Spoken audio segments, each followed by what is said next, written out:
ऐसे देश का संविधान लिखना जिसमें इतने सारे धर्म थे, इतनी सारी भाषाएं, इतनी संस्कृति, इतनी जाति, इतनी विविधता, ऐसे देश का संविधान लिखना कोई आसान काम नहीं था। बाबा साहब अंबेडकर ने पूरी दुनिया के संविधान पढ़े, सारे देशों के संविधान पढ़े, जहां से जो जो अच्छा मिला वो सारा उन्होंने इस संविधान के अंदर डाला और इतना शानदार संविधान बाबा साहब अंबेडकर ने हम लोगों को दिया।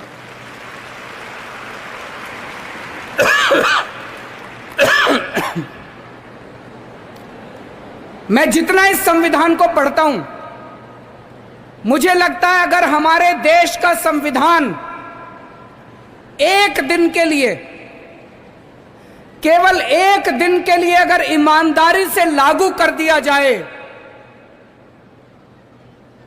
हमारे देश को दुनिया का नंबर 1 देश बनने से कोई नहीं रोक सकता। उसके बाद इतना शानदार हमारे देश का संविधान है, इतना शानदार संविधान है।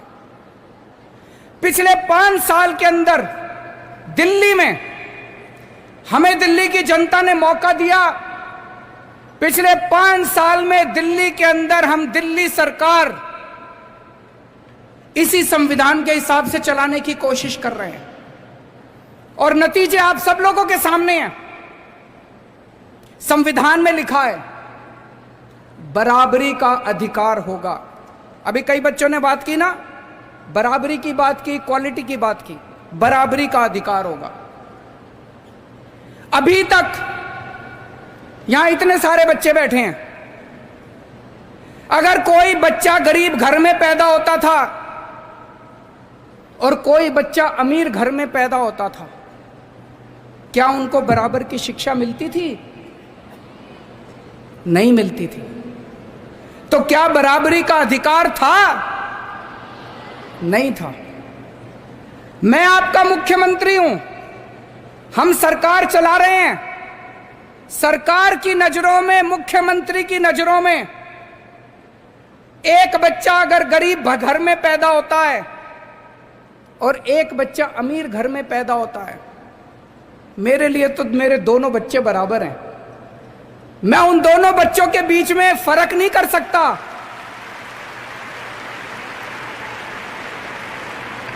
मैं उन दोनों बच्चों के बीच में फर्क नहीं कर सकता। तो इसीलिए जब हमारी सरकार बनी, हमने अपने सामने सबसे पहला लक्ष्य रखा कि इस गरीब के बच्चे को भी अच्छी शिक्षा दिला के रहेंगे हम लोग। दिल्ली में जो भी बच्चा दिल्ली में पैदा होगा, चाहे वो गरीब का बच्चा हो, चाहे अमीर का बच्चा हो, सबको अच्छी शिक्षा मिलेगी, सबको एक जैसी शिक्षा मिलेगी। दोस्तों, आज 5 साल के अंदर हमने वो करके दिखाया। बाबा साहब अंबेडकर का एक सपना पूरा किया हम लोगों ने। हमने दिल्ली के अंदर, पहले दिल्ली के अंदर बिजली, कुछ लोगों को बिजली मिलती थी, कुछ लोगों को बिजली नहीं मिलती थी, कुछ लोगों को पानी मिलता था, कुछ लोगों को पानी नहीं मिलता था। अब दिल्ली के अंदर सारे लोगों को सबसे सस्ती बिजली मिलती है और 24 घंटे बिजली मिलती है।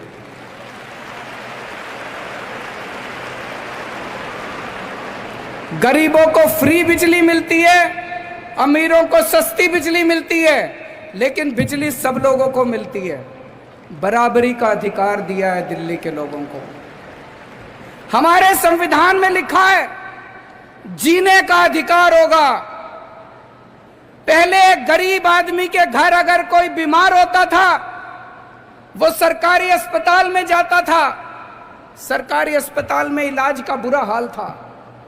आज दिल्ली के अंदर सरकारी अस्पतालों में वैसा ही अच्छा इलाज है जैसा प्राइवेट अस्पतालों के अंदर इलाज हो रहा है।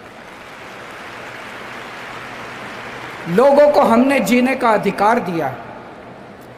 दिल्ली के अंदर हमने योजना बनाई कि अगर किसी का एक्सीडेंट होगा, अगर किसी का एक्सीडेंट होगा, अभी तक अगर किसी का एक्सीडेंट होता था, कोई उसको बचाने के लिए नहीं जाता था।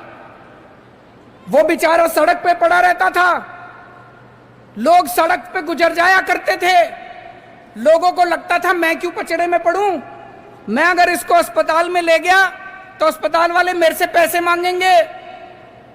अब हमने कहा है कि पैसे की चिंता मत करो, अगर कोई किसी का एक्सीडेंट हो जाए, जो भी उसको देखता है तुरंत उसको नियरेस्ट अस्पताल में पहुंचाओ, कितना भी महंगा अस्पताल होगा सारे पैसे दिल्ली सरकार देगी।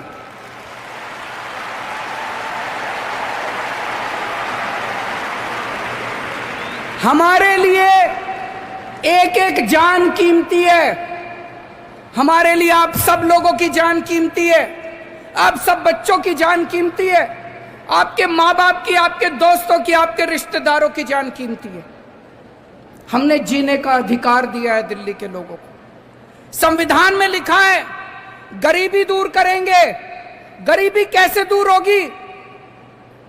केवल नारे लगानों से दूर नहीं होगी गरीबी।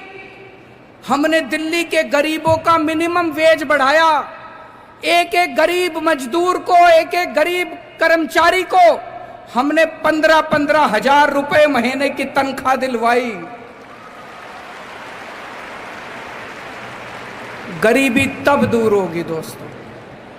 तो दिल्ली के अंदर हमने 4 साल में इसी संविधान के हिसाब से काम करने की कोशिश की है। हमारे सामने बहुत सारी अड़चनें आई, जितनी भी अड़चनें आई वो इसी वजह से आई क्योंकि दिल्ली के अंदर पूरी तरह से संविधान को लागू नहीं करने दिया जा रहा। मुझे ये लगता है अगर ये बाबा साहब अंबेडकर का संविधान एक दिन के लिए अच्छे से लागू हो जाए, ये देश कहीं का कहीं पहुंच जाएगा। आज मुझे बेहद खुशी है कि दिल्ली के अंदर अब 5 साल में हमने स्कूल अच्छे किए, इंफ्रास्ट्रक्चर अच्छा किया, पढ़ाई अच्छी करी। अब ये जो बच्चों को एक्सपीरियंस करके, महसूस करके पढ़ाने का जो सिलसिला चालू हुआ है, ये जो कॉन्स्टिट्यूशन एट 70 प्रोग्राम है, एक तरफ हम अपने संविधान को सेलिब्रेट कर रहे हैं, लेकिन दूसरी तरफ बच्चों को उस संविधान को महसूस करा रहे हैं। दोस्तों, ये बहुत अच्छा कार्यक्रम है। इस कार्यक्रम में जितने भी टीचर्स ने, ऑफिसर्स ने, प्रिंसिपल्स ने पार्टिसिपेट किया, इतना शानदार प्रोग्राम करने के लिए मैं उन सब लोगों को तहे दिल से बहुत बहुत बधाई देता हूं और उम्मीद करता हूं कि आने वाले समय में ये जो पढ़ाई कैसी होनी चाहिए, पढ़ाना क्या चाहिए, आप सब लोगों ने पूरे देश के अंदर अपना नाम रोशन किया है। जिस तरह से, जिस कदर दिल्ली में शिक्षा की क्रांति हो रही है, अब मुझे पूरी उम्मीद है कि हम क्या पढ़ाना चाहिए बच्चों को, इसके ऊपर भी हम पूरे देश को एक दिशा दिखाएंगे। ऐसी पढ़ाई होनी चाहिए जिससे हम अपने बच्चों को अच्छा इंसान बना सकें, अच्छा नागरिक बना सकें। बहुत बहुत शुक्रिया।